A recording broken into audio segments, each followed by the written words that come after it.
Les habla Pocho Salcedo y damos la bienvenida a nuestra audiencia en el Cono Sur y a todos aquellos que nos acompañan de costa a costa aquí en los Estados Unidos de Norteamérica. Una vez más, invitándolos a una caminata que va más allá de los titulares. Bienvenido al ADN de las noticias.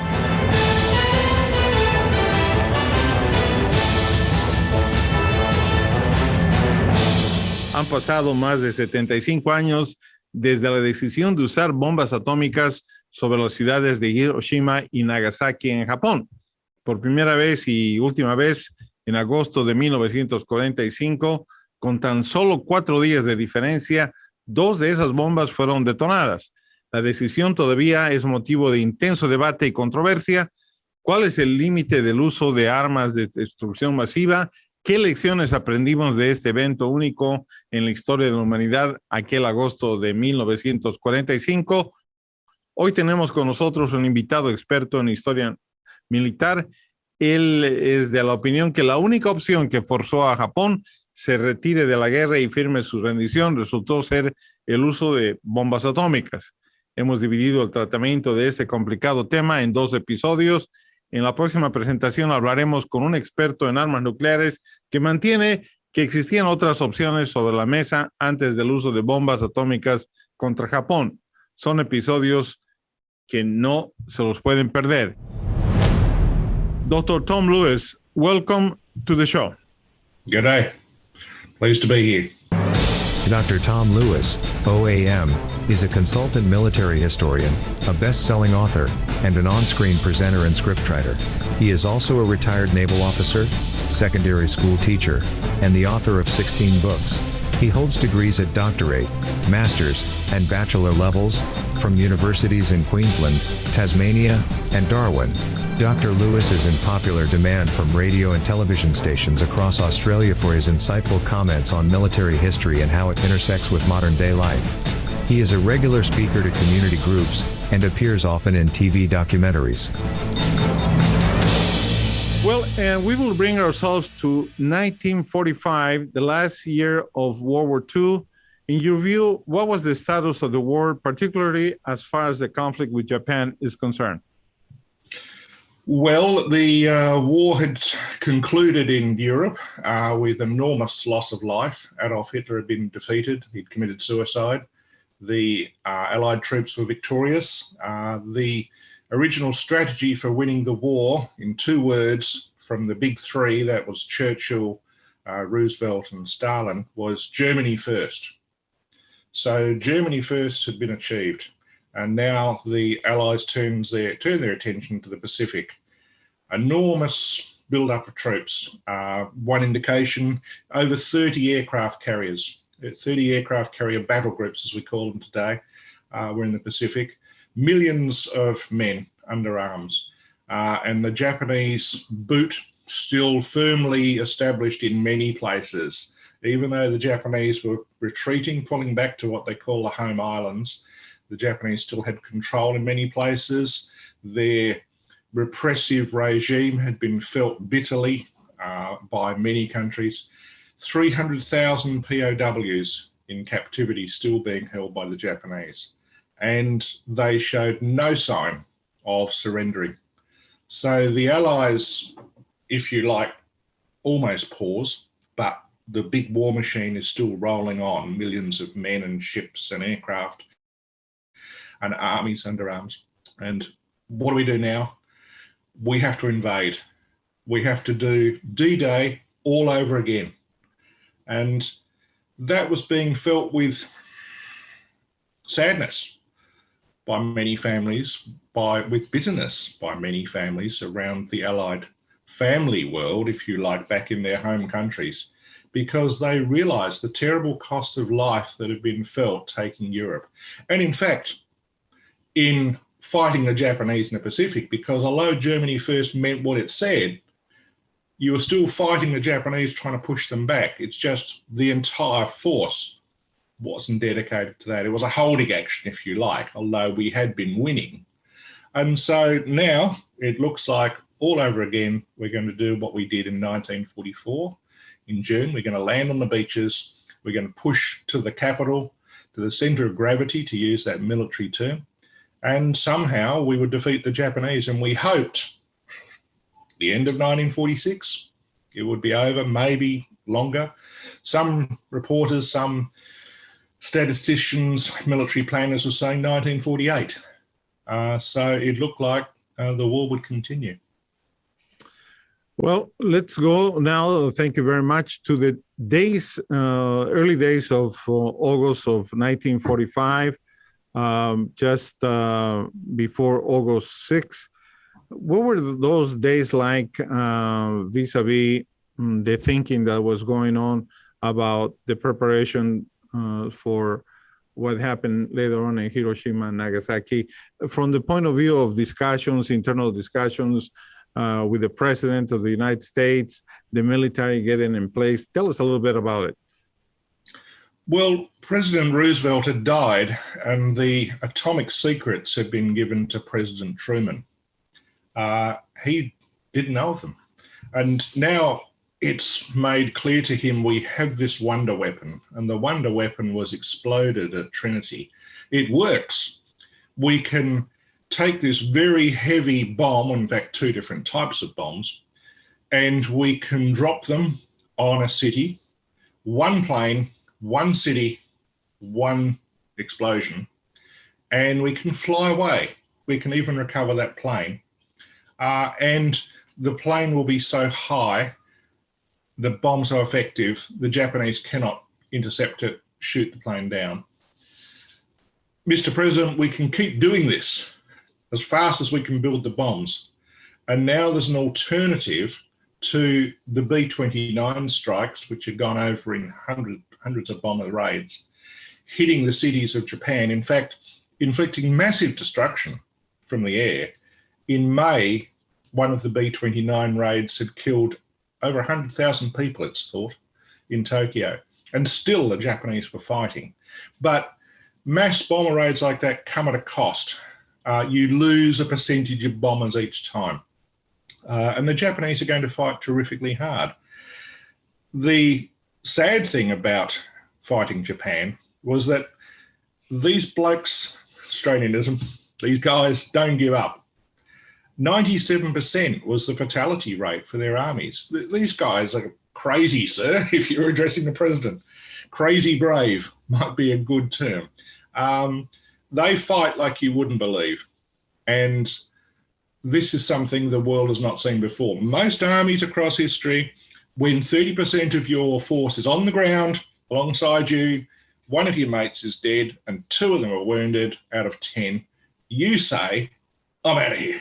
And you fling down your rifle and you run away. So if you lose morale, you lose the battle. Napoleon said the moral is to the spiritual, the moral is to the physical as 3 is to 1. And what he meant was that if your hearts are high, you're going to win. And that works. The Japanese, though, their morale doesn't suffer. They just keep fighting. And their field manual, which I have, says if you're not winning, you're just not fighting hard enough. What's the matter with you? Get in there and do your job for the emperor. Look, more than 75 years ago, the debate continues. Dr. Ward Wilson was a guest in one of these episodes, and he said this.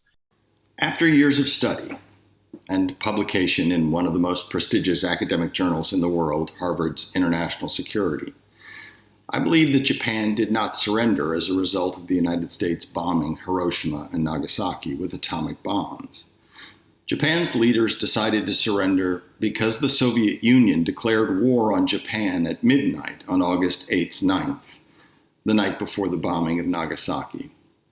The decision made by Japan's leaders is not surprising for two reasons. First, the entry of a great power into a war has throughout history caused the countries fighting the war to reevaluate their chances of winning and potentially end the fighting. And second, because no leader has ever surrendered because too many civilians were dying. In an existential war, leaders do not hesitate to sacrifice civilian lives. Churchill did not surrender when civilians were dying in air raids on London. Hitler did not surrender when Hamburg and Dresden were firebombed to ashes. Stalin did not surrender when 1 million civilians starved during the siege of Leningrad. And Chiang Kai-shek ordered the dams on the Yellow River to be blown in order to slow Japan's forces, a move that drowned 500,000 of his own citizens. Japan's leaders did not surrender because civilians had been killed. Bombing Hiroshima did not save lives because it did not force Japan to surrender. The USSR in World War II was a land power. That's really all they were good at. If you're going to take Japan, you have a look at Japan on the map and you realize it's surrounded by water. The home islands, as the Japanese called them. If you are going to take Japan, you have to take the center of gravity. What does cause countries to give up? When their capital is taken. So Berlin's taken, Hitler realizes there's no way out, he commits suicide, and his forces, even still fighting on, eventually stop. To make Japan surrender in World War II, you have to take their capital, or you have to give them no alternative. So if you're Japanese and you look at Russia coming into the war, you say to yourself, oh, the USSR's here, Russia's here. That's the Russia we defeated before in 1905 when we thrashed them. And you look at what they've got in their kit bag and they don't have aircraft carriers, they don't have amphibious assault ships, they don't have any capability for amphibious assault, and they're not going to learn it in a hurry. D-Day was taken with 5 beaches and 3 forces. American on 2 beaches, British on 2 beaches, and Canadians on 1. They got a foothold in Europe and they drove east with people like Patton, with enormous speed, with tank forces and infantry and artillery leapfrogging and taking town by town. That's what would have happened in Japan. And if you're Japanese, you know that's going to happen. You've seen what's on the world's radar for 1944, 45. That's going to happen. They're going to come for you like that. And you say to yourself, oh, Russia over there, Russia's joining the war. I guess we're trembling. No, you're not. The Russians could not take part in that beach assault. Can you imagine having on your flank this foreign language speaking force? They don't even write English, let alone speak it. They've got no skill sets in terms of landing on beaches. They don't know how to do that. If you look at the Russian armory, the Russian Orbat in those days, they don't have things like amphibious landing ships. They just don't do it. They actually had a few that had been given to them by the Americans, in fact, I think the British. And they'd actually had a little beach landing a month before, I think it was, around that time. The Japanese defeated them. So the Japanese look at their army in Manchuria and they're going to lose it.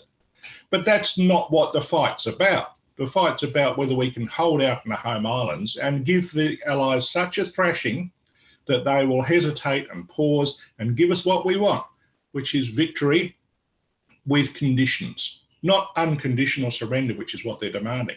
The Russians, it's a joke. The Russians aren't going to make any difference whatsoever. In fact, the Russian participation in things like assaults on beaches would have made it worse for the Allies, not better.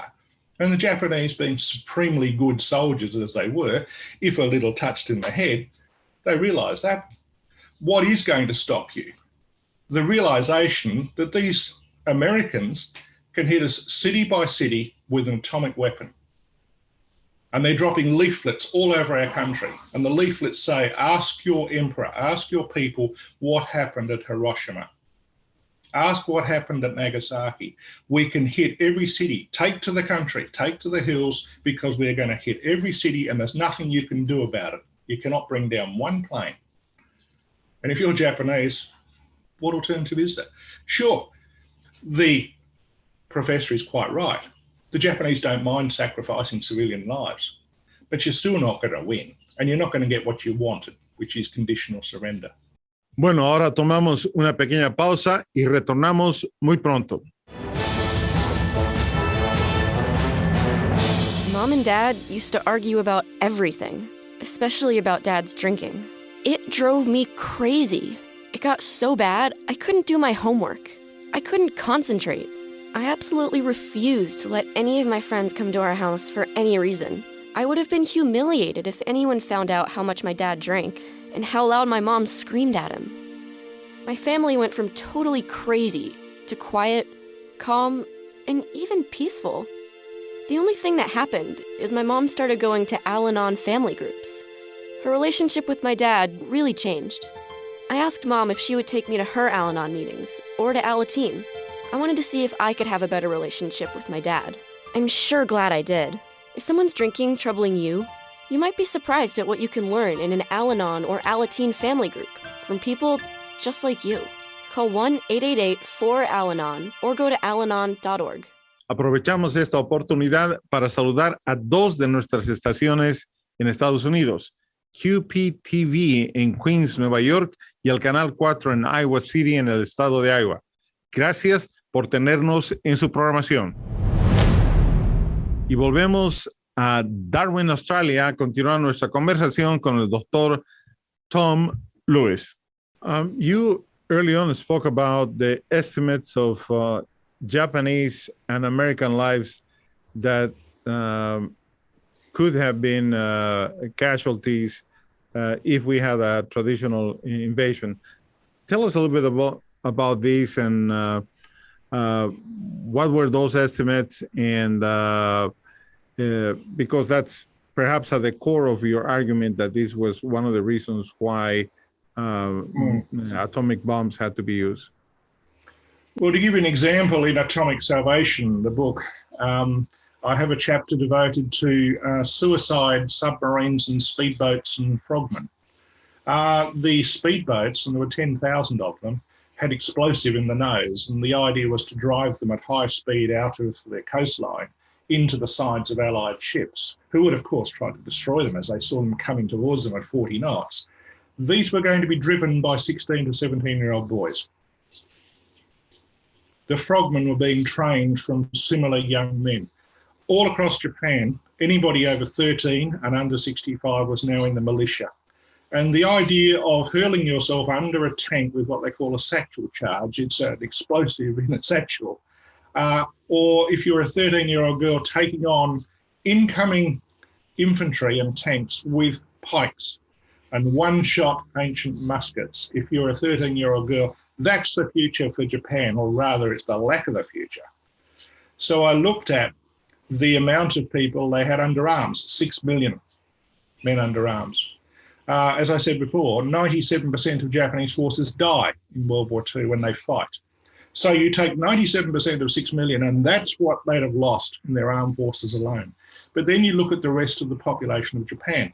Now, I don't think for a moment that civilian forces would fight like trained soldiers.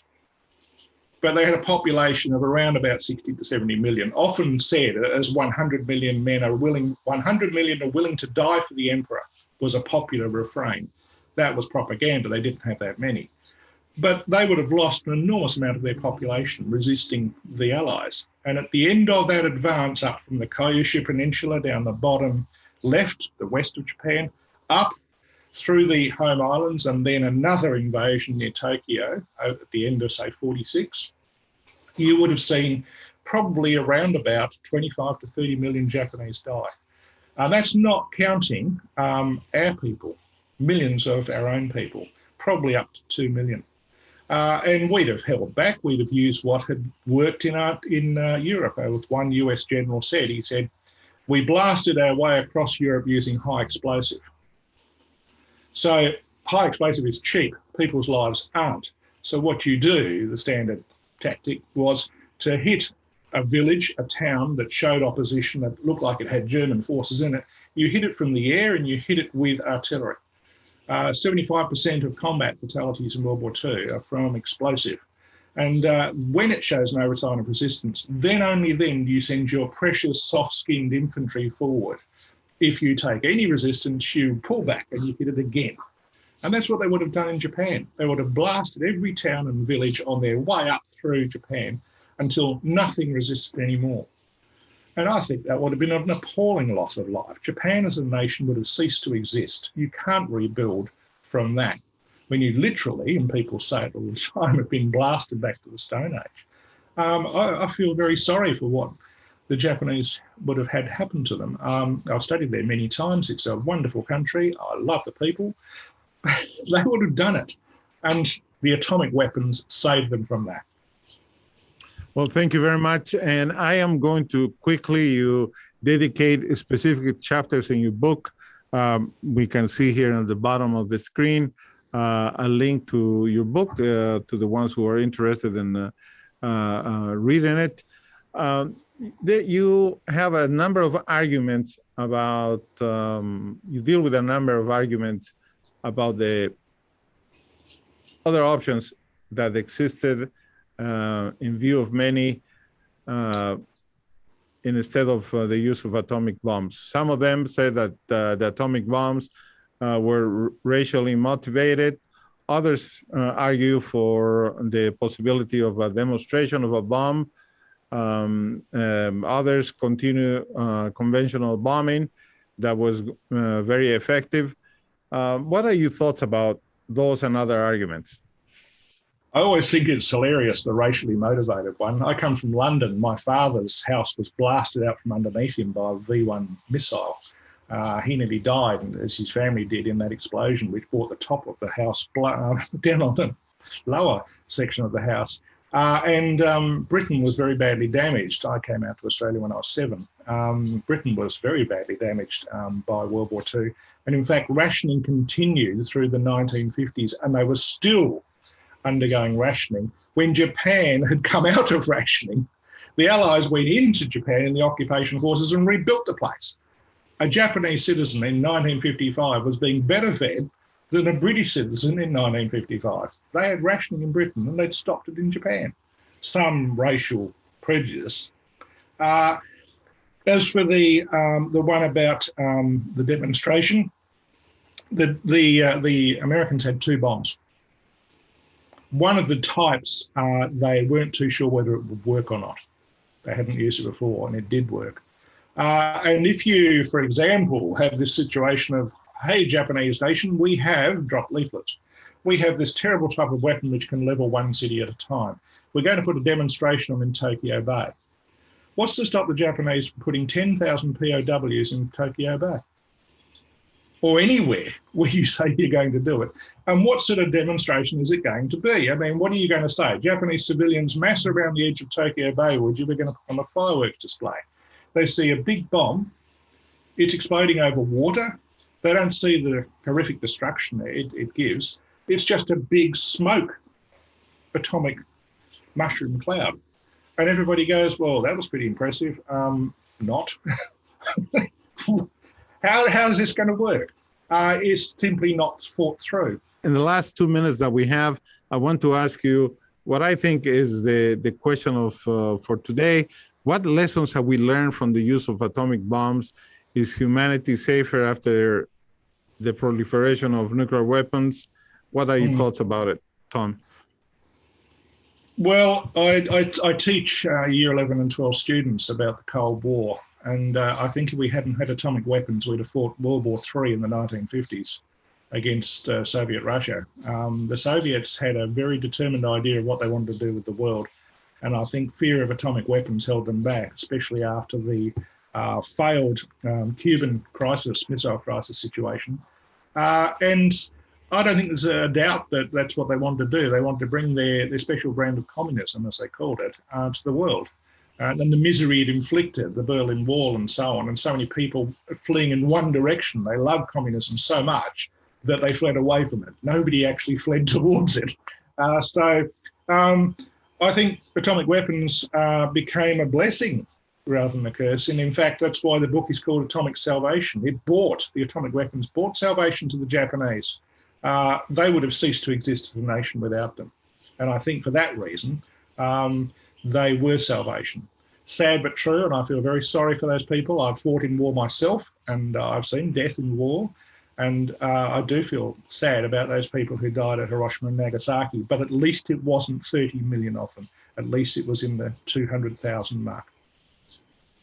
As we close, is there any one thought that we should remember from your perspective of what went on in Hiroshima and Nagasaki and the end of the war with Japan?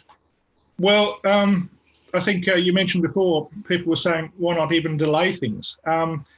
Warfare is not like that. Once you wind up the big machine, people die because you're playing with big boys' toys and lots of machinery and so on. General Sweeney, I think, and he was one of the pilots of one of the atomic missions, he said that the war's costing us 10,000 lives a week. And if you go back, and there's some measurement of that in the book, it's true. That's the Allied lives a week. These things don't stop. You can't pull them back. Aircraft carriers still need to keep steaming around in circles waiting for things. You still need to keep up your air missions to keep the Japanese from attacking you. And in fact, most people who die in World War II don't die from combat. They die from accident, mishap, can't find the aircraft carrier, plunge into the sea and never seen again. Submarines go on patrol and are never seen again, and so on. The war would have continued at the loss of lives of 10,000 people a week. So if you want to say, let's hold off for a month and talk to the Japanese a bit more, okay, 40,000 of your American troops are going to die. Simply because we don't want to use this weapon, which can bring the war to an end.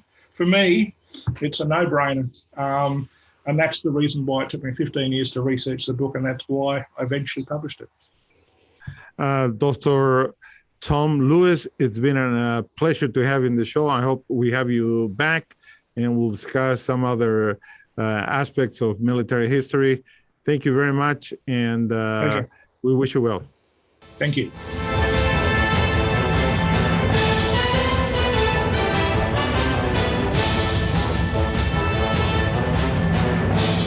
Es imposible comprender la magnitud de la decisión de usar armas atómicas en agosto de 1945, la primera y última vez que se usaron bombas tan devastadoras.